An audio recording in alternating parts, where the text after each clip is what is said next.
Leikur að baki en já, þið hljótið að vera sáttir í leikslok.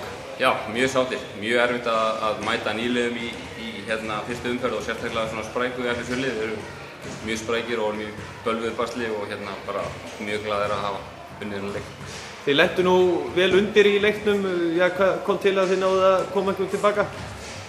Smá breytingar í varnarleiknum. Þeir náttúrulega hittu eins og vitleysingar framan að leik og við þurftum að adjusta með það og náðum að minnka þryggjastega skotin hjá þeim. Þó hefðum ekki náðu að loka fyrir þau en nógu mikið til þess að vinna leikin. Komu FSU-liðið ykkur kannski óvart eða?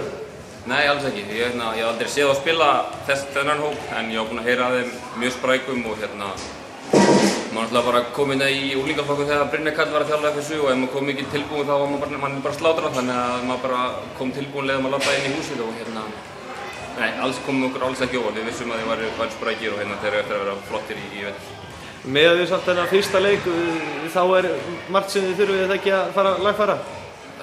Jú, það sjálfsög bara eins og öll liðin í deildinni í október og það þarf að lagfæra fullt og fínpúsa og koma síðan kana inn í þetta og allt það skilur en það október og það bara tími til að verða betri.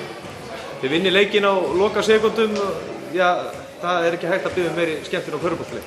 Nei, alveg örugglega ekki. Þetta var örugglega skemmtilegur leikur að horfa, mikið tempó og allt í gangi og virkilega gaman að vinna á svona hálfgerðum bössur. Eruð með einhverja sérstaka stefnu þetta tímabil? Já, við erum með ákveðna stefnu þetta tímabil.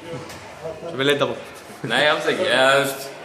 Við ætlum að taka þátt í þessu. Við erum ekki að mæta á æfingar á hverjum degi til þess að sleppa við fall eða skriða í úrslitakeppni. Við mætum á æfingar til þess að vinna leiki og við ætlum okkur hluti í vetur.